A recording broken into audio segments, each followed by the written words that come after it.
Hi everyone, I want to start this video by thanking all of you for your subscriptions. This week we passed 1,000 subscribers on the channel, which is a massive milestone for me. You've shown me that you enjoy the content I create and you've encouraged me to start a new series for the channel. For Dominaria and each set that gets released after it, I will be doing my top picks for Pauper video, where I break down some of my favorite new cards from the set and tell you how I think they'll affect the Pauper format. So without further ado, I'm any new province, and here are my top 5 commons from Dominaria.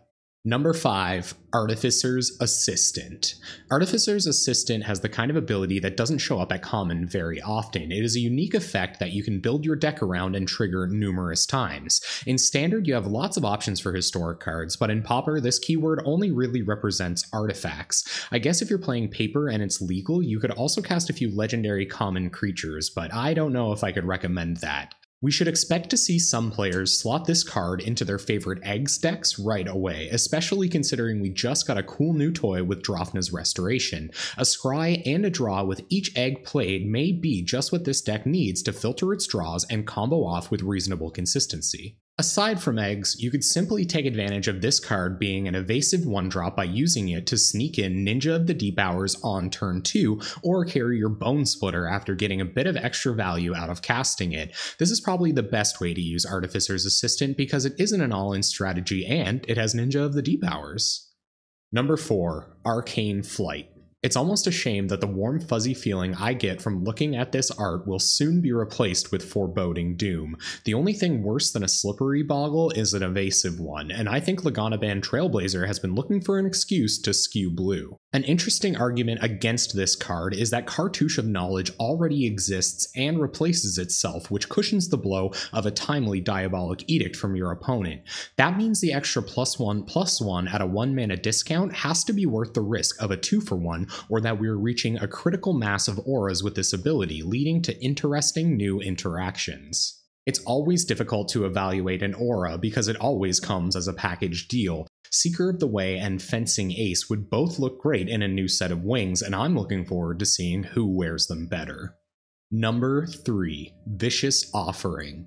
Vicious Offering has just the right combination of cost and effect to potentially make a splash in Pauper. It is similar to cards like Bone Splinters or Tragic Slip because it wants to see something die before it kills a Gurmag Angler or Spire Golem for you.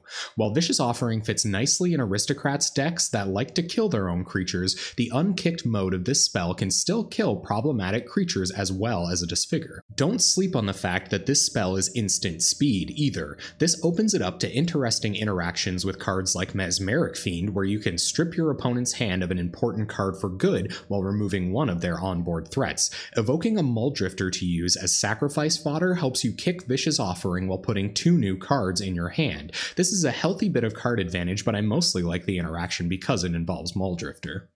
Number 2, Divest.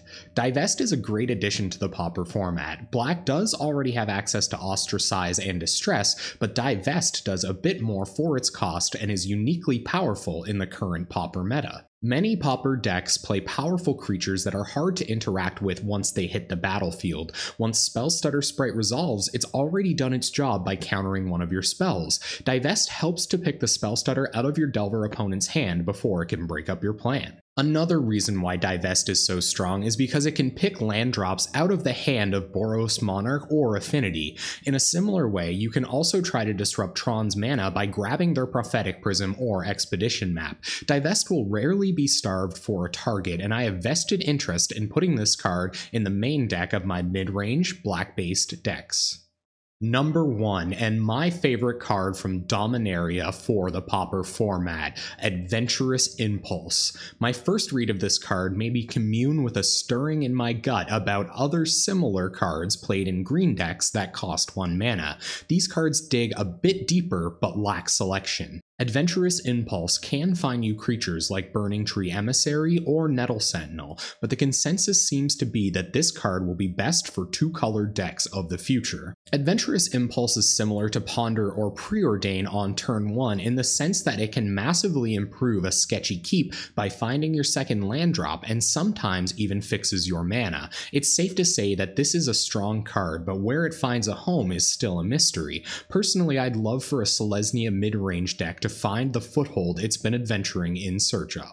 This set was chock full of interesting cards for Pauper, so I do have to give out a few honorable mentions. I don't know if these cards will find a place in competitive play, but I definitely think they're cool enough to try out anyway. First, we have Navigators Compass and Gitu Lavamancer. Both of these cards are probably just shy of the bar to be competitive. Lava Runner does a pretty good Goblin Guide impression, but unfortunately can't attack through Augur of Bolas and takes a bit of setup to go just right. Still, Lava Spike, Lightning Bolt, Lava Runner is a start from burn that I'm afraid to see. Navigator's Compass also looked very exciting to me at first, but the existing decks that it would slot into already use cantripping artifacts like Prophetic Prism to help them fix their mana. The life gain would be important, but core Skyfisher decks run Radiant Fountain to preserve their non-land spell slots instead. I'm still hopeful for this card helping slower 3-color decks survive until a powerful late game, but we'll have to wait and see. Power Stone Shard and Rat Colony are both fantastic build-around cards, and that's why they're getting an honorable mention here.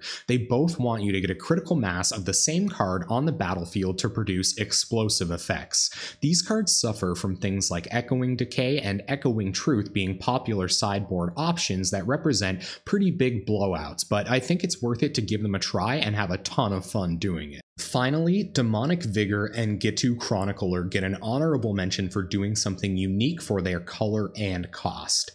Chronicler looks a lot like Anarchist at first, but can also return instants to your hand if it's kicked, meaning it could potentially create an unknown red combo around it. Its 1/3 body isn't irrelevant either. This might help you survive until you find a way to get value out of casting a Chronicler with Kicker. Demonic Vigor is an effect we've seen many times before with cards like Angelic Renewal and Unhallowed Pact.